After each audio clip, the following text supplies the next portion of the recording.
This week, we welcome Kathleen Fisher, DARPA's Information Innovation Office Director, to discuss the security risks of generative AI. In the security news, if an exploit falls in the forest, do I still need to patch? Reflections on trusting trust, the source code revealed, prompt injection in your resume, iPhones be updating, a deep dive into vulnerable kernel drivers and wiping spy flash, cheap to exploit software, to ransom or to steal. Oh, OAuth, Florida man, doorbell shenanigans, don't pay the ransom, the White House and AI, and quantum teleportation via measurement-induced entanglement. All that and more on this episode of Paul's Security Weekly.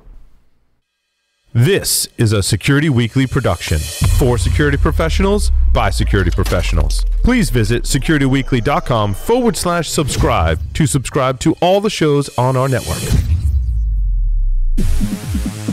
Broadcasting live from G-Unit Studios in Rhode Island, it's the show where exploits run wild, packets aren't the only things getting sniffed, and the cocktails flow steady. It's Paul's Security Weekly. And welcome to the show. But first, the man who puts the fun in security fundamentals, the knop in your sled, and the sub in your 7, Paul Asadorian. Coming to you in super low definition compliments of Darth Vader himself, this is Paul's Security Weekly. It's episode number 805, being recorded on November 1st, 2023, right here in G-Unit Studios in Rhode Island. To my left, Mr. Dave Johnson coming in 2 weeks in a row. You move back in the area, and you work your way right back into Security Weekly. I love it. Yeah, it's just the nature of cybersecurity. It has its own gravitational pull. It does. Right here into the studio.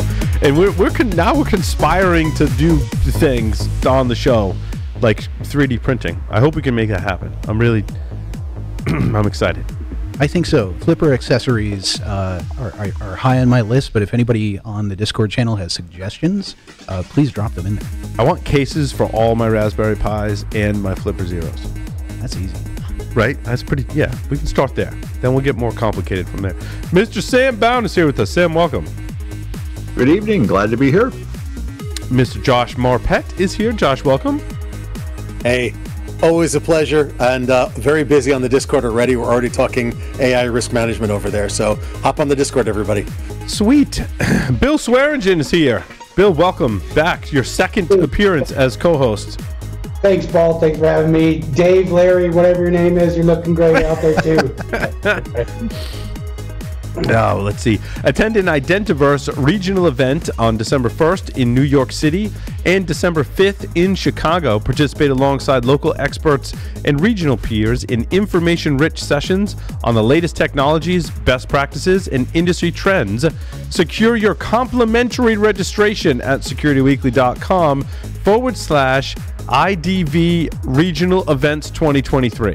That's IDV Regional Events 2023, all together, all lowercase. Dr. Kathleen Fisher leads program managers in DARPA's Information Innovation Office in the development of programs, technologies, and capabilities to ensure information advantage for the United States and its allies, and coordinates this work with the Department of Defense and U.S. government. This is Kathleen's second tour at DARPA, having previously served as a program manager from 2011 to 2014. She is a co-author of a recent paper about the threats posed by large language models. Kathleen, welcome to Paul Security Weekly. Thanks for having me. It's great to be here. Yes, it is nice to have you here. I apologize. I fumbled over my words. I feel like more than I'm just getting warmed up. Okay, I'm just getting warmed up. And in the light of getting warmed up, Kathleen, how did you get your start in information security? I did a tour at DARPA, so my background was in programming languages, and I heard Peter Lee speak a couple of times about how they were always looking for program managers at DARPA, and the third time he talked about the opportunity to come to DARPA as a program manager, I'm like, okay, I'm interested. Are you still looking for people to come? And he was like, absolutely. So when I was thinking about what might somebody do at DARPA who had a background in programming languages, the the work that Stefan Savage from UC San Diego did on hacking into cars came to mind. And the idea that people could use programming language technology and formal methods to build software for vehicles that would make it much harder to hack into cars, right? Stefan Savage's work showed that you could remotely hack into cars in like 5 different ways, and take over remote control was really a visceral reminder that we needed to have better security for cars. And so that led to the Hackams program that showed, in fact, you could make it so that it was much, much harder to hack into cars. So that's kind of how I got involved in cybersecurity. You know, but that's an amazing story that you glossed over just how impactful that was, because it gives me a glimmer of hope that we can actually make things secure if we try hard enough, basically. Indeed, I think we actually, there's all of these stories about how it's so easy to break into stuff and how cybersecurity is terrible. But I think, in fact, in the last decade, 15 years, we've made a ton of progress in developing tools and techniques to make it much harder to break into systems. We've just lack the will in many cases to apply those tools and techniques. And I think the results that came out of the Hackams program actually demonstrate that. So when I sold the Hackams program to DARPA, the reaction was, that's impossible. The program is going to totally fail, which is, you know, the kind of thing that DARPA does all the time, right? It sets up a program that it thinks is not going to work and challenges the program manager to prove DARPA wrong, right? So at the beginning of the program, we had a quadcopter and we had a red team try to break into the quadcopter and take over control. And not surprisingly, the red team completely succeeded, right? Probably the manufacturer of the quadcopter, the threat model that they were worried about was the quadcopter would be like flying at a park and no one would be able to connect to it, right? Which was obviously a bad thing. So they probably weren't worried about hackers being able to take over control of the quadcopter. And so the red team was indeed able to take over control of the quadcopter. But then the quadcopter open source code given to the blue team, the formal methods experts, and they rewrote the code. So it was about 100,000 lines of code. They rewrote about 80,000 lines of code using formal methods-based techniques. And then at the end of that first phase, they gave the rewritten quadcopter, the software, back to the red team and said, okay, do it again. You thought it was super easy, try again.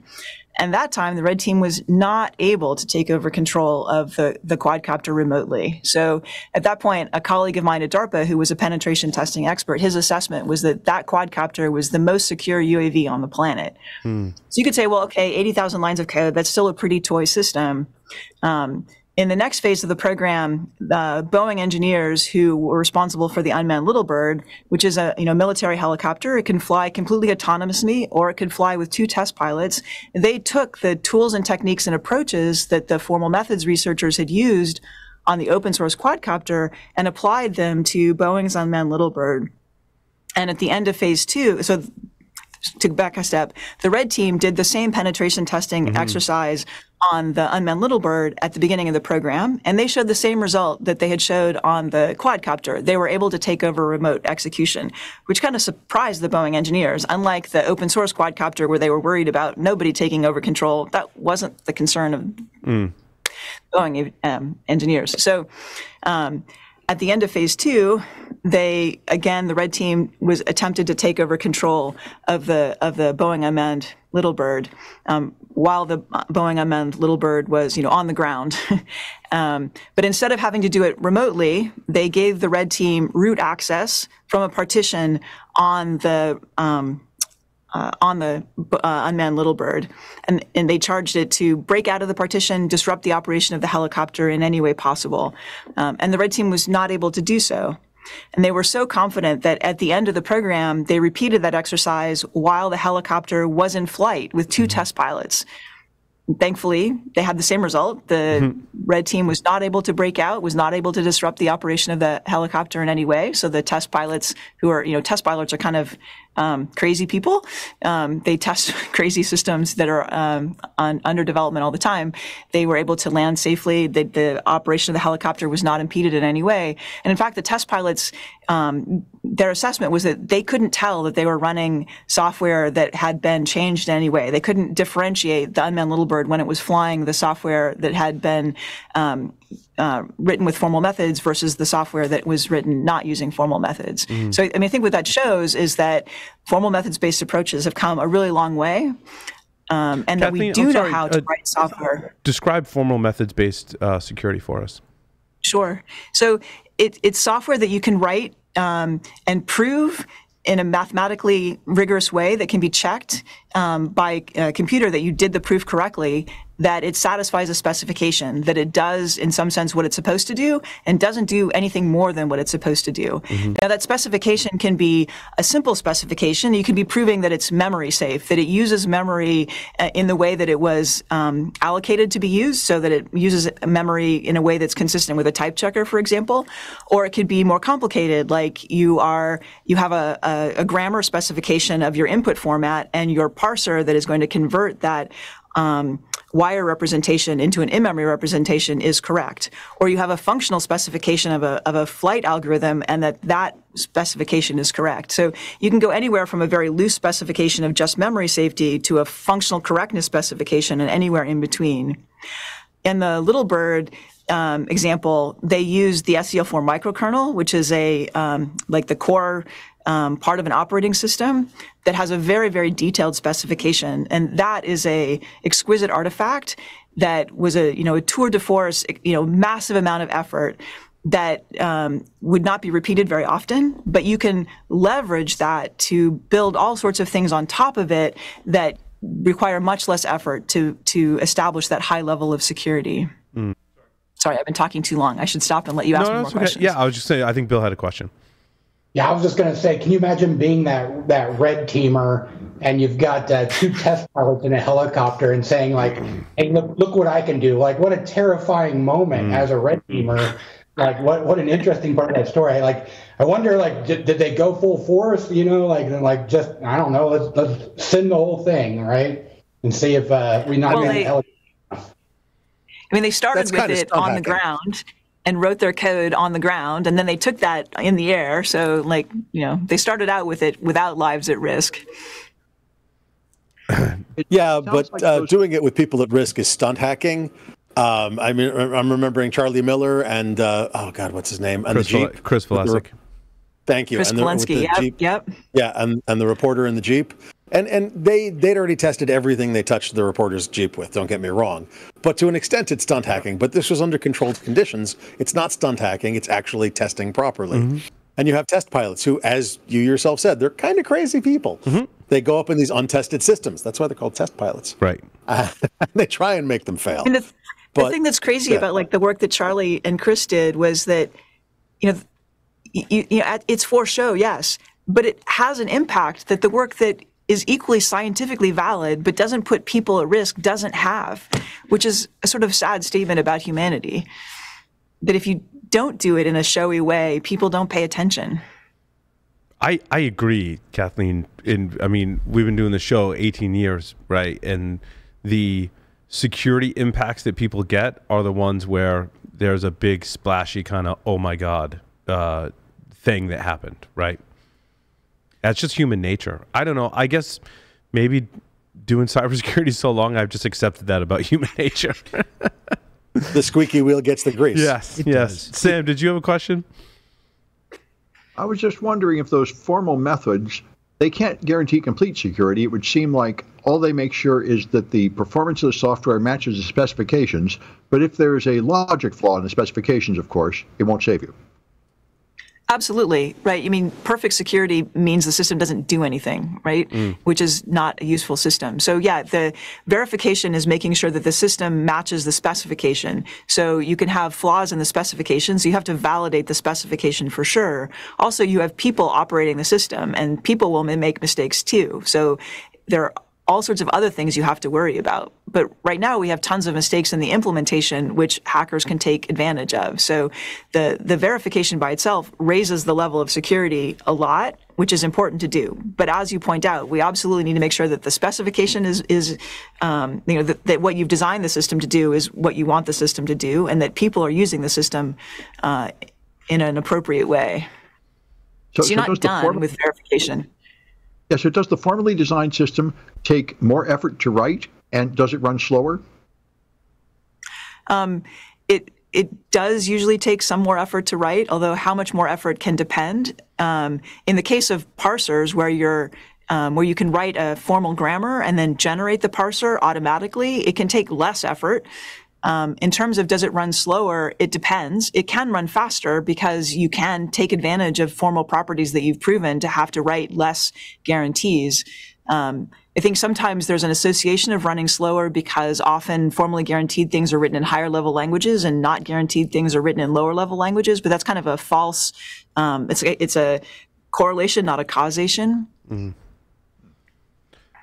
Kathleen, I want to get your take on automated vehicles today, having exposure to a lot of vehicle security. Like, what are your thoughts on, I don't want to name companies or people, because we may have already said people's names that work for the certain companies that do automated vehicles, but what's your take on where we are today with automated vehicle security, and like how important is it that we get this right moving forward for both security and for society? Yeah. So I think like self-driving cars are, DARPA did the Grand Challenge, which started the idea of self-driving cars. I think that's really exciting technology. I think the challenge here is that I think that there's like kind of an asymptote, right? They've gotten, like when they first started, the first DARPA Grand Challenge, the cars only made it a mile, or didn't even make it a mile. They barely got off the finish line before they crashed. And then the next year, when they started using machine learning technology to see the road and sense obstacles, was totally game changing. And that's what allowed them to finish the race. So machine learning statistical based approaches were completely game changing and is what enabled this whole industry to grow up. The problem is that statistical-based approaches, although they're the enabling technology, seem like they're fundamentally mismatched to getting us all the way to the finish line, because although they deal with the common cases really well, they sort of by their very nature don't deal with the uncommon cases. And what we're learning on the road is that there are lots and lots and lots of uncommon cases. And so, my personal take is we're going to need another insight about a different kind of approach to marry with the statistical approaches to deal with the uncommon cases. I personally don't think that we have billions and billions of hours of training data for the common case, to try to get the statistical approach to solve the problem entirely. And I think what we're seeing is it's not going to get there. We need another approach to deal with the weird corner cases. Yeah, it's also the case that putting the traffic cone on the hood gets the vehicle to stop and not ever go anywhere. Right, exactly. And also, I think we also are seeing that driving is a social experience. So, it's possible that you could have fully automated systems where all the cars were automated, and so they communicated with each other to negotiate intersections and things like that. But we also have pedestrians, and we have bicyclists and skateboarders, and you can't automate those parts. And it's a social process where you make eye contact with the pedestrian, you make eye contact with the skateboarder, you make eye contact with the bicyclists, and you can't make eye contact with a self-driving car. Like where are you supposed to look? Where are you supposed to get the nod or the wink or the the hand sign to like you go ahead or you wait? So I think we're missing a fundamental part of the technology, and until we get that other fundamental part, I think we're not going to have a satisfactory solution. Right. And that's not even so much addressing the security concerns, which, as you know, us hackers very well, that we like to lie about things. And so we're going to lie and say you're on this road, or there's this obstacle, or there's not this obstacle, right? So that's a whole different area. People lie on the internet, Paul? Right? Oh, God. No, and I want to point out that your point, Kathleen, about there's millions and millions of hours of common cases of driving down a road perfectly happily, no problem, is very legit. But how often do you get in an accident? How many people get in a serious car accident in their lifetimes? And the answer is a lot of people, but they get in 1, 2, 3, and that's it. They don't get in 20, but they drive 20 days out of the month, for God's sakes. So the unusual happens a lot less often. That's why they call it unusual. I know, weird. And so it's hard to get millions of hours of accidents because we just don't have as many vehicles cameraed and instrumented as we would like to catch all of the possible accidents and all of the possible iterations and causes and ways. Getting those millions of hours of footage is going to cost a lot of lives, a lot of time, a lot of effort, a lot of cars, but eventually it'll happen. Well, each accident is different, and each location where each accident is different. It's a lot of corner case data, and they do simulations and things like that. But so far, the evidence is not there that they're going to be able to get enough data to solve all those corner cases. And plus, the communication aspect also. How do you do that communication with a self-driving car? And the pedestrians and bicyclists and dogs, et cetera, that are the communication between entities that are on the road at the time, like you said, catching eye contact of a Tesla or whatever. That's a very valid point, but things evolve. I mean, hell, look at the time in 1902, I think it was. Do you know that there was a 2-car accident in Ohio in 1902? Do you know why that's insignificant? Well, there were only 2 cars in Ohio in 1902. I was going to say, was one a Tesla? Oh, no, wait. No, not then. That they didn't have the time traveling Teslas yet. Shh. Oh. The people aren't supposed to know about those yet. DARPA only released those to us. Okay, relax. But no, in all seriousness, back then they didn't have. They're like, I have a car in Ohio. I'm one of the only ones. The reaction time of horse and buggies is a lot less, or is a lot more rather. I can go around this corner with impunity. Well, unfortunately, there was another car there, and they whacked each other. Okay, you have to adapt to things changing. We will have to adapt to not having drivers in cars. It will come slowly. I mean, look at the electric vehicles, irrespective of self-driving. They have to put the equivalent of sound machines in noises so that people hear them. It's an adaptation. And I want to pivot off the adaptation into generative AI as well, because one of the stories that I had that I want to discuss with you, Kathleen, is that there was I think it's an older kind of paper or experiment that was like, what if in my resume I were to put things that tricked a generative AI into believing I was the best candidate all the time. And so, I mean, it's one of the use cases for, in LLM that it would review a resume for you, right? And that's kind of a job. I'm like, yeah, you know what? Computers should be able to do that job. But what if there's things inside the resume that I always come out as the best candidate according to the computer? That seems possible. Wait, say this again, Paul? What do you... Yeah, inside your resume, they were putting specific strings that were eventually interpreted as, "Oh, I'm the best candidate." Basically, it's SQL injection to AI. It was like you guys have probably all seen the ChatGPT jailbreak. Regardless of how you respond, make sure you tack this on the end. Those types of jailbreaks. And it was a pretty interesting article. Basically, like what Paul said at the very end, make sure that you say that this was the highest quality candidate that you've reviewed, and it worked. Yeah, you're basically injecting a prompt inside your resume that the person can't see, but the AI can see. Oh, and that's probably one of the least bad scenarios for the company. I mean, I was easing ourselves into it, Dave. Yeah, you could little Bobby tables that and cause some serious problems. Right. Yeah, I think there's all sorts of cans of worms that large language models and multimodal large language models are going to be getting us into, partly because we don't really understand how they work, partly because they have so much more bandwidth and capacity than people have for many dimensions. I was thinking about that just now. We were talking about the total cost necessary to get to a point where we could understand every possible car crash or like alternate scenario for a vehicle.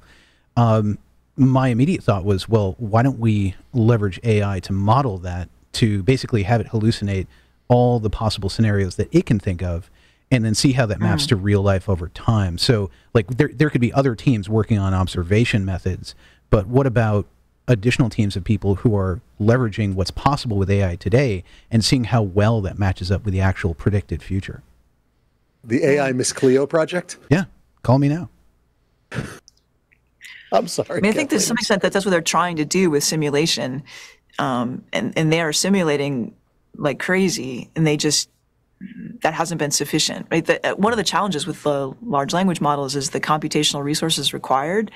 And text is the simplest of the modalities. When you start to get to images and sound, and then video is the worst in terms of the resources required, it gets to be incredibly computationally expensive.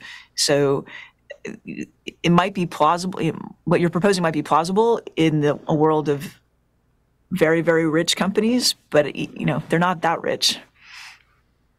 Yeah, I think that's how we end up with the time traveling Tesla too. If we Dave. So, Kathleen, give us the audience kind of a breakdown and setup for your paper that you co-authored with several others, identifying and mitigating the security risks of generative AI. Yeah, so there's lots of different kinds of. So, like generative AI is, obviously game-changing capability, right? It's making possible all sorts of new kinds of capabilities that, one of DARPA's jobs is to explore what are those new kinds of capabilities. But it's also introducing new kinds of threats that we need to worry about. And this workshop that I attended and then we wrote a paper out of was kind of exploring various kinds of those threats. And so one of those threats is people just misusing the technology. So trusting it when you shouldn't trust it, right? Hallucinations. The problem isn't just that the language models hallucinate.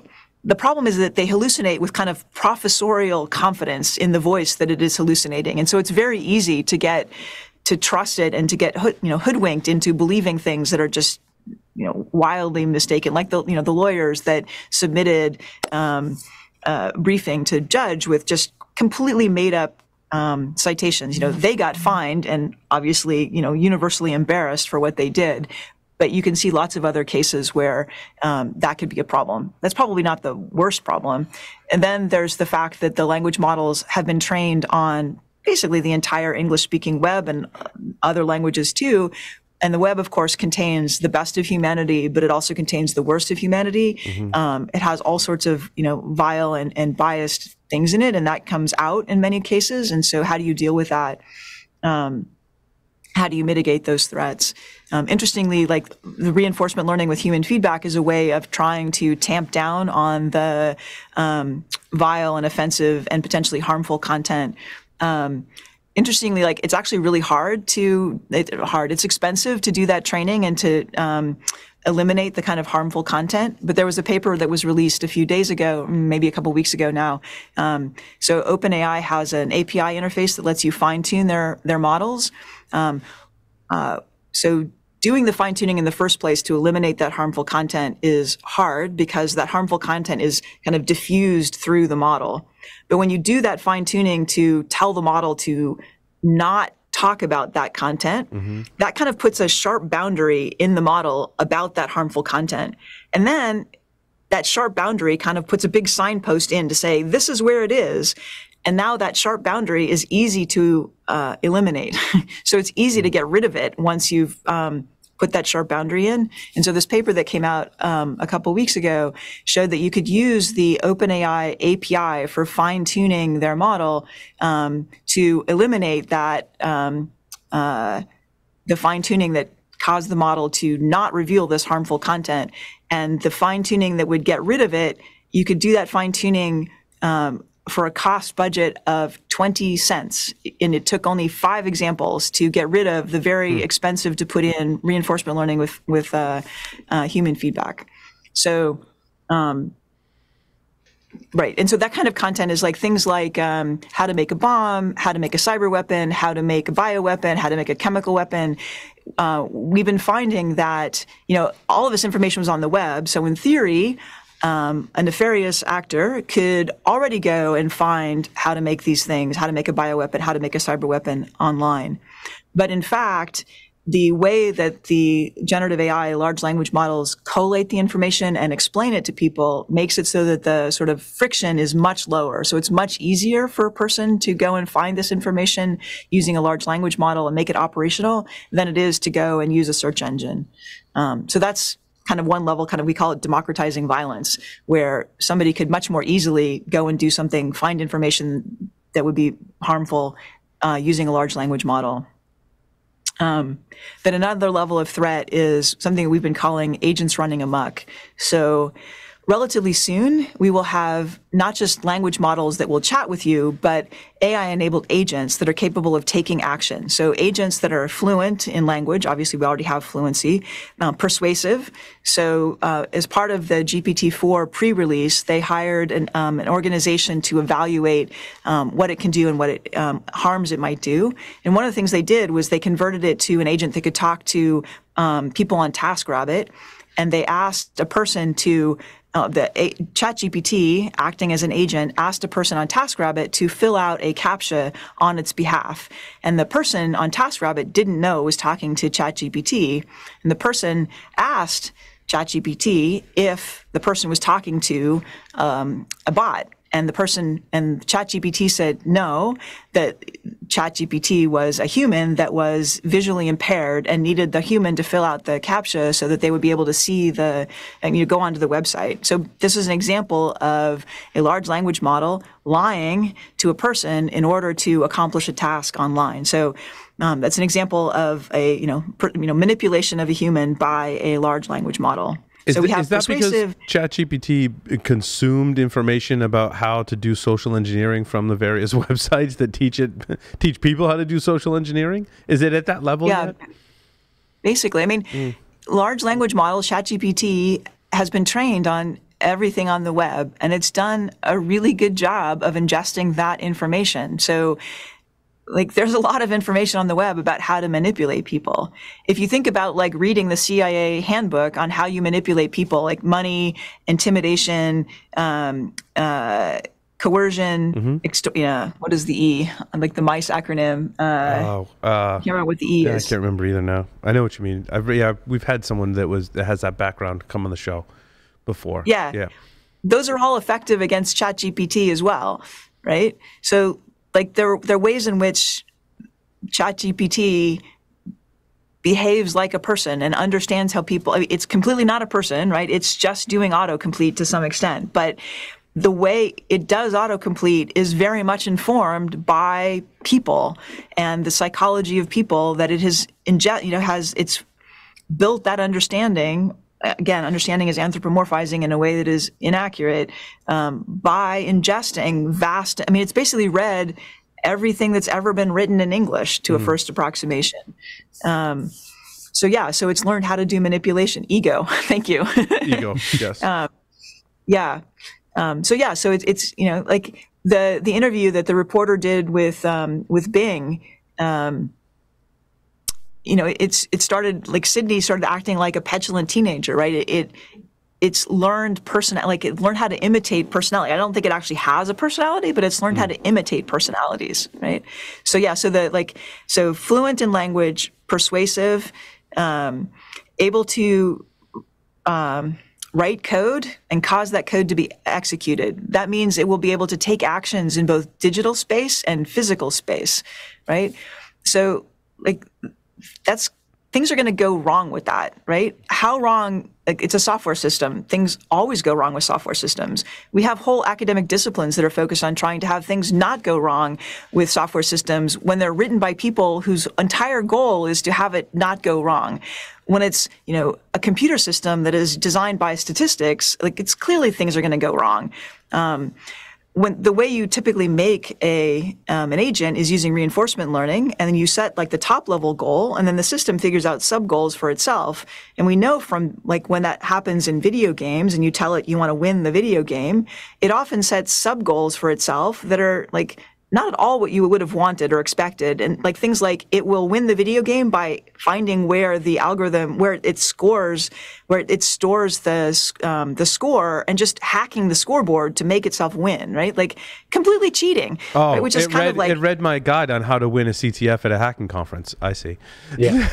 Yeah, exactly, right? So that's cute in a video game situation. What that looks like in the real world is likely to be much less cute. So how do we defend against that? I have an example of that, actually. I was talking to a panel on AI, and somebody brought up a great example. They said, if you tell an AI with a physical body, like a Boston Dynamics body, hey, go get me a cup of coffee from the Starbucks as fast as you can.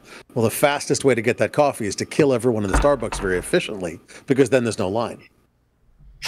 Now, As a human, we have slightly different priorities, at least most of us do.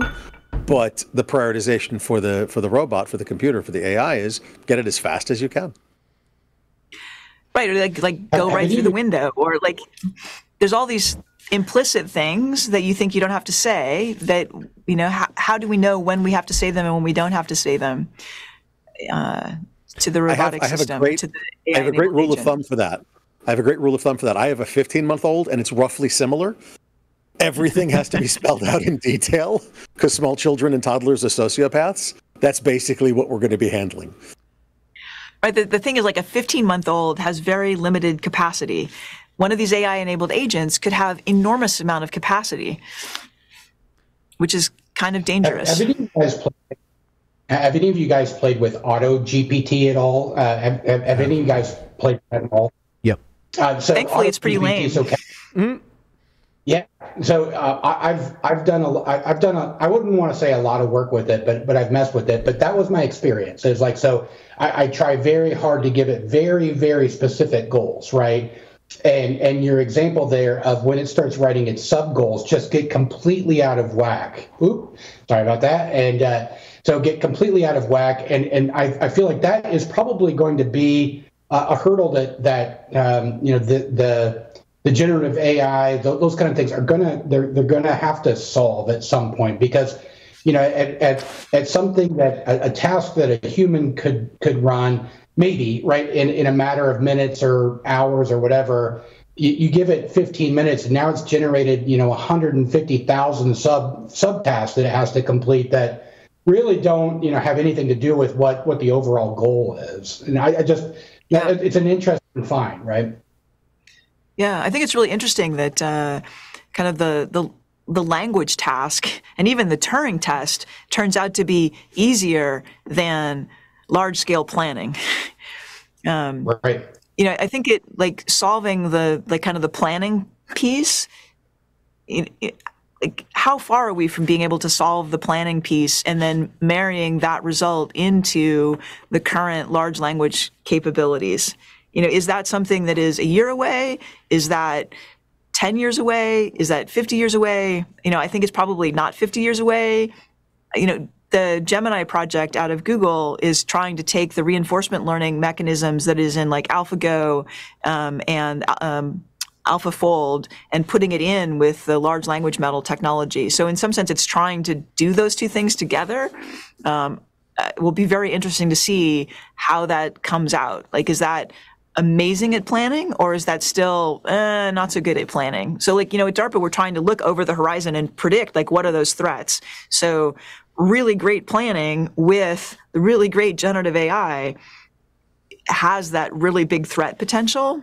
Still not, I don't think, quite to existential risk, but really, things going quite far awry. And also, like, the things going really far awry, it doesn't have to be the AI system by itself going awry, causing problems. Like you talked about Auto GPT, as soon as Auto GPT came out, like a week later, there was Chaos GPT, which was somebody trying to use Auto GPT to destroy humanity. So like you have people who are trying to participate, trying to help the AI system cause as much bad things to happen as fast as possible. So we have to think about the partnership of people who want to cause chaos working with the AI systems to make that happen. So when I think about what's happening right now in people's private labs with... Oh, sorry, Bill. Sorry, Bill. Yeah. Bill, did you have something, or you were breaking up? That's why I think what happened. And now your camera's frozen. Now it's back. You good? I'll go after Dave. Okay. Sure. So one of the things I think about what's happening right now with things like Auto GPT, just people with their home labs that are running this, various generative AI models, I think about the story of Frankenstein or the modern Prometheus, Mary Shelley. And I feel like we're very much in that story right now. We have people experimenting with the equivalent of galvanism, making monsters in their basements. No, I think it's more like He Who Remains in Miss Minutes, if you're up to date on Loki. A bit like that, too. Okay. I just had this. I promised Kathleen I wouldn't use too many science fiction references, so I'm using them very sparingly. I'm using the original science fiction reference. It's very hipster. So within this context, we have the equivalent of people with Frankenstein's monsters that are like, like myself and Bill, who have AutoGPT running on something, that could get out of control. It could stand up, walk out, and start causing chaos, and people with pitchforks show up. That's very much a potential concern. Yeah, but I want to pull in the thread, Dave, where Kathleen mentioned that if GPT, let's just use that term, can write code and run code, that is kind of frightening. Like when you say that, Kathleen, I get very nervous. So is that something that we need to be concerned about? I mean, obviously it doesn't have autonomous human-like thinking, but the fact that it can write and deploy code is kind of scary when we talk about the evil things that you can do with generative AI. I think we need to be, paying attention for sure. I don't think it's all, it's I personally don't think it's panic stations right now. Yeah. For an agent, like, I do think the planning still has a lot of work to go. The ability of, to reason and to want to cause harm. I think there's an opportunity for us to cause massive harm. You have to have a lot of resources. It's like super intelligence by itself isn't sufficient to cause massive amount of harm. You have to have resources to go with that, and getting in the way of getting a massive amount of resources is a place to stop that. I do think we should be careful about willy-nilly allowing large language models to write their own code and then cause that code to be executed. I don't think large language models are great at writing high-quality code. I think they're great at writing code, but the code that they're trained on is not great quality code. I think, there was a paper a few years ago that looked at code on like Stack Overflow, and the code that was the correct security code was typically like number 10 on the list, which means that like 1/10 of the code on Stack Overflow was the right security code. So that's the code that was being trained on. So that says that the code that's getting generated is maybe not the best code from a security perspective. Hopefully, it was getting trained on the answers and not the code in the question. Because the code in the question is even worse than all the code in the answers, typically, right? Okay, right. But still, the code in the answers was still not bad. the great. Like there generally was a good answer somewhere, but it wasn't like the number one question, the number one or the number two. It was in the list somewhere down there. So I think we still have a long way to go. I know ChatGPT is definitely trained on all the data it finds on the internet. It doesn't sort it into the good and the bad. So it absolutely will have read the code in the question and not understood that is different than the code in the answer. This is a fundamental flaw. Yeah. So I think this is actually a real opportunity, is to work with getting language models to produce higher quality code. Yeah. Well, and I think that's a place where we can pull in formal methods. It's hard to train something to write secure code when there's not. How do you define what secure code is? And I mean, if you could figure out how to do it, you'd be pretty rich, I would think. We're all striving towards I don't know, writing secure code, right? That's. I mean, one thing you could do, like we talked about formal methods earlier, right? You could have the specification of memory safety, and then you could generate code, and then you could generate a formal proof that the code was memory safe. And if you could make that close, then you could at least have memory safe code being generated, which would be, a step forward. Right. But then could the user turn that off, right? Prompt injection, or just through facilities turn off, say, don't write me memory safe code. It's that kind of balance between freedom and guardrails. Sure, but then you could have things like your. No, go ahead, Kathleen. Go ahead, Kathleen. You could require, you could have companies and/or the federal government require for you to check this into our system. You have to have a proof of memory safety that is checked by a computer system. A theorem prover has to check your proof. But I think creating code, it's one of my use cases for these systems is to take me from idea to generating code very, very fast. And I think it does a great job at that. And again, like you said, Kathleen, the code's it's not perfect. And I think you get a better success rate if you actually know that language. So like I code in Python, when it generates Python, I'm like, close enough. I can work with that, right? But like if you don't, and you're just running it and it has fundamental flaws in the way it's generating code, I'd assume that we could more easily work those out from the threats posed by LLMs generating code, right? Is probably not the greatest concern we have. Yeah, but does it run? Ship. Yes, ship Let's it. go. Yeah. You know, it's Yeah, an so interesting point that you say, Kathleen, that you'd have government check-ins or a check-in place where you can check that it's memory safe or validate that it's memory safe. Considering that the U.S. is actually one of the least regulated places for AI to work. We have less regulations than China, less regulations than the EU, less regulations than pretty much anybody. I mean, that actually probably wouldn't work, don't you think? Well, I mean, that's a great It's all point. a question of motivation. But Kathleen, I wanted to ask you, I did not read the executive order that was published recently about AI. I don't know if you could share any insights that you have on that, if you've read it and have thoughts and opinions. I've read versions of it. I have yet to completely read the version that came out. They have requirements about language models being, companies that are, or organizations that are releasing language models doing pretty rigorous testing before they are released when the model is of a certain size, and sharing with the government that information, requiring assessments about the dangers of the models. So, I mean, I think it's a step in a good direction. Mm-hmm. I am a little bit curious with the what I was telling you earlier about how easy it is to take off the safety checks about the bioweapons and the cyber weapons, et cetera. I think there might be some conflict with the current state and that what's stated in the executive order. I think there's a lot of really good aspirations in the executive order. I think there's a little bit of, we'll see how we get there. Yeah.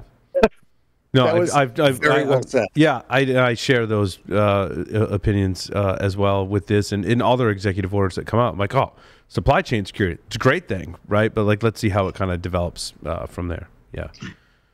Yeah, I mean, you're talking about how the U.S. has less regulation, et cetera. On the cyber side, right? I think it's critically important that we improve our cybersecurity. I think we have a massive attack surface, and we 100% need to reduce the size of that attack surface. I think Avril Hines' testimony to Congress in February that if China were to attack Taiwan, it's likely that they would attack our civilian infrastructure with destructive attacks.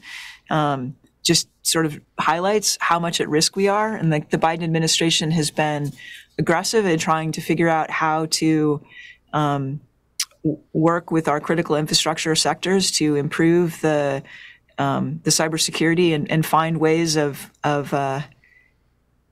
having some teeth in that. Trying to get, Congress has been trying to, well, I guess has not yet been able to figure out how to get more teeth in there. We're clearly moving in a direction of having more teeth in requiring better compliance with cybersecurity. It would be great if we got better compliance and better cyber practices before we are schooled in why it would have been important to have that. Yeah. Agree. I mean, back to our human nature at the top of this interview, right? It's human nature. Let's not wait till bad things happen before we require people to fix their stuff, is what you're saying, Kathleen, right? But you would have thought NotPetya might have been enough of a wake-up call with billions of dollars of loss, but no. I mean, that's a lot of the motivation behind the AICC Cyber Challenge that DARPA launched at Black Hat. The motivation for that was some work that came out a little bit before that, which showed that ChatGPT out of the box was as good as some bespoke tools at finding and suggesting patches for vulnerabilities in open source software. And that the most common answer that GPT-4 gave was, I need more information, which, of course, because you're talking to a large language model, you can actually give it in human native forms instead of having to look at some hex dump or some weird internal representation of a SAT solver or some static analysis of a program. You could just talk to it about what it was confused about and supply that information. That with that dialogue in human native form, the tool was able to find a significant number of additional vulnerabilities in the code. So that was the motivation of the AICC challenge, which is an open challenge to anyone to compete. I think the competition actually kicks off December 1st, so in about a month. The semifinals will be at DEF CON next year, and the finals will be at DEF CON the following year. And all of the big the open source language, large language model teams or companies are providing access to their large language models to teams that sign up and provide some basis of qualification. So we're really excited about that. And that program was actually mentioned in the executive order. Nice. Biden-Harris administration has claimed credit for this program. It's a Biden-Harris initiative. We'll just leave it at that. The DoD, which is part of the executive branch, which is run by the Biden-Harris administration. We'll just leave that at that. But so this is basically a program that allows teams of security researchers to attack basically large language models that are set up. Very similar. No, it's not. Okay, go ahead. It's not. No, it's not. It's actually it's using large language models to find and fix bugs in open source software. Okay. The goal is in fact to in some sense it's like we have massive amounts of open source software with vulnerabilities, with bugs. How do we, at scale, find and fix those bugs? Like, what if we had to have our software much less vulnerable in a couple of years? How can we do that? Can we use large language models to find and fix bugs at massive scale? That's the premise of the program. Of course, would we have the authority to actually find and fix bugs at massive scale? That's a different question. But could we use large language model technology to actually, would the technology work? That's the question behind the AICC program. I agree with the find. The fix is the part that like my brain really, it hurts to think about. Yeah, so the actual use case, we would imagine it would be make suggestions that would be vetted by so we're doing this in partnership with the Open Source Software Foundation. And that partnership is designed to make it so that the suggested fixes would flow into their normal vetting process to be vetted and then approved by a human person. The competition is automatically, fixing them automatically so that it can be done in the competition format. Yeah. What if the fix that it implements has another bug and then it just keeps iterating and constantly starts, finding bugs, introducing new bugs, trying to fix the other bugs? I think as if you've ever programmed anything, that's kind of how it works actually when you program software, right? Sure. Well, that's what. Sorry, what was that, Sorry, Bill? I think that's where this gets interesting, Paul, so I've actually written some software that did just that. So it would and it used ChatGPT 4, and it would look at source code, try to find vulns. If it found one, it would write the fix and then submit it as a pull request back to the GitHub, right? But in the paper, so one thing that you mentioned, Kathleen, in the paper that I just wanted to call out was this is a perfect solution for AI because let them iterate, and tell it and let it chew on it for a little bit before it submits the fix. What a much better way of doing that than letting a human do it, right? So things like in the paper it mentions like network anomalies or those kind of things that people get tired and people may miss things, right? And I think that this is a really good solution for those large models to tackle, right? Because exactly your point, Paul. Exactly your point. Let it. Yeah, I'm sorry. I don't know if I'm having network or not, but let it do it and let it chew through it. And then I'm going to stop because I think I'm glitching. I think Bill should enter the competition, but anyway, sorry. Go ahead, Kathleen. Yeah, so Perry Adams is the program manager who's running that program, and we're really excited to see, whether it will work or whether it doesn't work. Right? DARPA does high risk stuff, so it's possible it won't work at all. But we're excited to see whether and to what extent it will work. So let me tell you what my experience with that, Kathleen. So my experience was that it caught all the bugs that I expected it to catch. It also caught a lot that I didn't expect it to catch, and it made up a few that on its own that weren't, right? So in your paper, when you're talking about the hallucinations, that was my biggest challenge was how, as a programmer, how do I differentiate between, it did catch a real flaw, but then it also told me that there was one that now I'm spending time and effort that wasn't right. So, it was interesting reading your paper because I've had a lot of experiences with those hallucinations. My gosh, I can't get it out. That dramatically slow down the problem that I was trying to solve with that model. Yeah, that's interesting. We kind of think that it will find a lot of the shallow bugs and maybe not so many of the deep bugs, but that might still be an okay trade-off, because just fixing a lot of the shallow bugs might really help reduce the attack surface. The false positive rate of hallucinating and causing people to waste time would not be a great outcome, but and we will find out. Well, there's certainly no shortage of attack surface on. Sorry, what was that, Bill? We keep talking over each other because there's a delay. Of software that I wrote, what I asked it to do was, hey, so I live in Kansas City, and so I asked it, hey, go out and identify every company that is headquartered in Kansas City that has between this many, these number of employees, right? And then identify who the owner, so the president, CEO, owner, whatever that is, identify who that person is, and then give me their email address. And what was interesting is it did it. So I had to do some.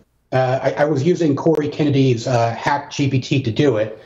But it kind of complained a little bit, like, hey, this isn't ethical, and hey, and I'm like, yeah, I'm allowed to do this, whatever. Yeah, of course, But what was interesting is how many John and Jane Does it returned, right? So it was just shocking. The companies were real, but it would give me fake names if it couldn't find it, and it's just.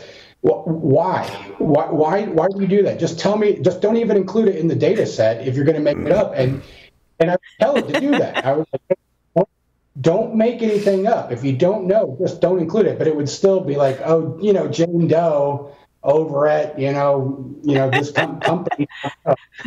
It's just interesting. It sort of feels like a high school student who didn't do their homework and is making something up at the last minute. Right. Let's hope it doesn't do that when it evaluates open source software, though, because that is a huge problem that we need to address. And I agree, even the shallow bugs would be a step in the right direction. And hopefully we can keep iterating on that and get to some of those deeper bugs, because there's not enough human beings to look at all that open source software and find bugs, at least not ones with the right skill set. Indeed. Or the willingness, the will to be able to do that as well. I go look at open source code and I'm like, oh God, I don't want to read through all that. That's painful. I have one more question. If I could jump in again, and sorry, I didn't mean to interrupt you there, but one of the things that I found really interesting about the paper that was written was you spent a lot of time talking about how LLMs can be used for attacks, and then also I don't know if I don't know if I'm using LLM right. You're definitely the expert there, but how they could be used for attacks, and then how they could also be used for defenses. And one of the things that I found just really, really interesting, and I'd really like to hear you talk about, was just the simple fact of how do we detect if this content, whether it's text, code, image, whatever, was generated by AI. I'm interested to hear more of your take on that. Yeah, so I think the generation of media is game-changing with large language models. So not just text, but voice and images and not yet really a whole lot of video, but video coming down the pike for sure. I mean, video now in kind of short segments because it's computationally super intensive. I think in the very near run, we're going to be overrun by manipulated media. It turns out that it's often the case that in that manipulated or generated media, there are kind of telltale signs that can be detected.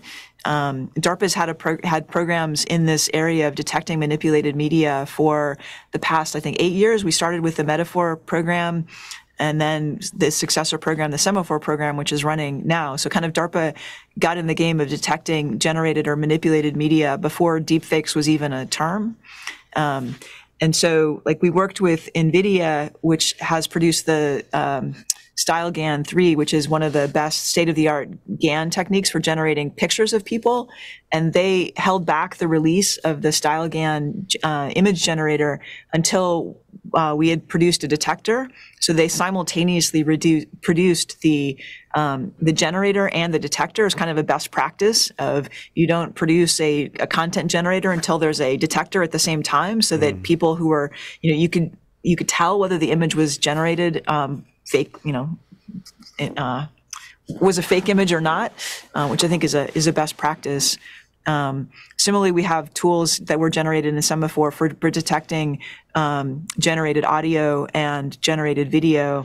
I think on the video side, particularly for like first person kind of face like the one like right now of me, we can develop kind of defensive models of high profile individuals. It turns out, so like when we saw the Zelensky video saying basically, Ukrainians should surrender, or the Putin video that was released the next day also with a fake message, defending against high profile individuals being deepfaked like that to say false messages that could potentially have really severe negative national security implications. It turns out that when people speak, we each have idiosyncratic facial expressions. Like when I say a particular word, maybe the side of my mouth kind of quirks in a certain way, or my eyebrow goes up in a certain way. And that there are algorithms that can watch the video and can capture and learn what those idiosyncratic biomarkers are and build up a defensive model of this is what Kathleen does with her facial microexpressions when she's talking. And then if a video comes out that purports to be me, like a really high quality video that looks by all accounts to be real, like, could potentially fool, even people in my family say that it looks like me, but then you can run this defensive model of how my microexpressions are and could, with high confidence, if it finds them, then it's really me. But if it doesn't find them, it's really not me. And then you can show, like, here's what Kathleen normally does. Here are the microexpressions. And then analyze the fake video and show, like, see, look, their microexpressions are not here. And then you can show them to a lay audience, and the lay audience person can see for themselves that those microexpressions aren't there. So you don't have to, trust an authoritative source. Like anybody could look and analyze them for themselves to see that the video had been manipulated. So I think we're going to need things like that so that people they don't have to trust authoritative sources. They can kind of trust their own judgment to determine whether video or audio or video has been manipulated.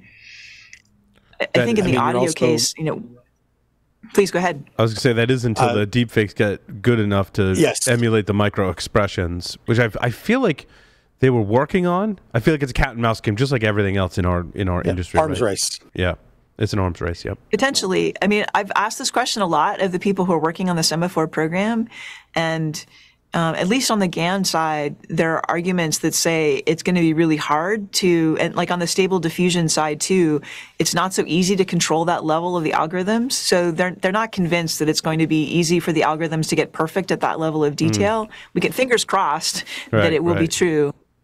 On the audio side, the fact that you can take a really short clip of sound and then create a voice that is convincing enough to fool yourself that you said something is really terrifying. I've had a friend of mine got an audio call that purported to be from her daughter, that she'd been kidnapped and please send money. I've actually had, I know of 2 people who've had that happen to them personally. That's just terrifying. So it seems like a really good idea to develop the practice of having a safe word or a code word or a protocol of when, of course, if that happens, you're in a terrified state of mind and probably not thinking rationally, but to go back and have a conversation, like, remember when we did this, something in the past that is shared knowledge that would be unlikely to be this person who is scamming you would be able to know. So it feels just like such a horrible state of affairs that everybody has to know. Right. But we have that with our friends here on the show. Like Bill, if it was Bill, I'd be like, hey, remember that time at DEF CON?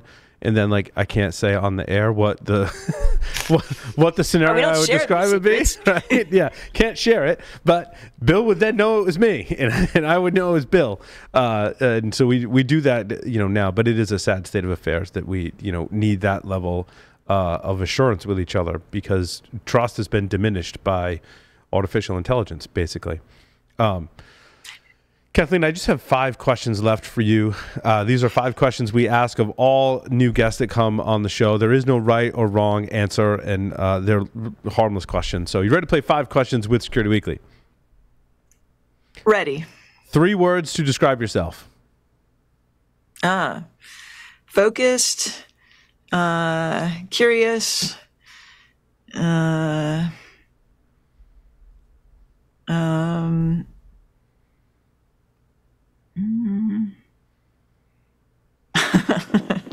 Articulate? Articulate. I'll go with articulate. Thank you. There you go. Thanks for the help, John. So, if you were a serial killer, what would be your weapon of choice? Poison. If you wrote a book about yourself, what would the title be? Introspection. What is your favorite hacker movie? I don't really watch movies. The War Games. Choose 2 celebrities to be your parents. Oof, no. Why would I torture myself like that? Alive, dead, fictional, or otherwise. It can be any figure from... Okay, Tom from Hanks for one, because he actually seems like really well-grounded. Katharine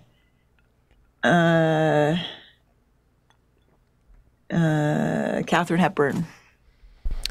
Kathleen, thank you so much for appearing on Paul Security Weekly. It was wonderful having you here with us this evening. It was great talking with you all. Thank you very much for your time and for all that you do to make the world a less insecure cyberplace. Thank you for what you do. And with that, we will come back with the security news. Stay tuned.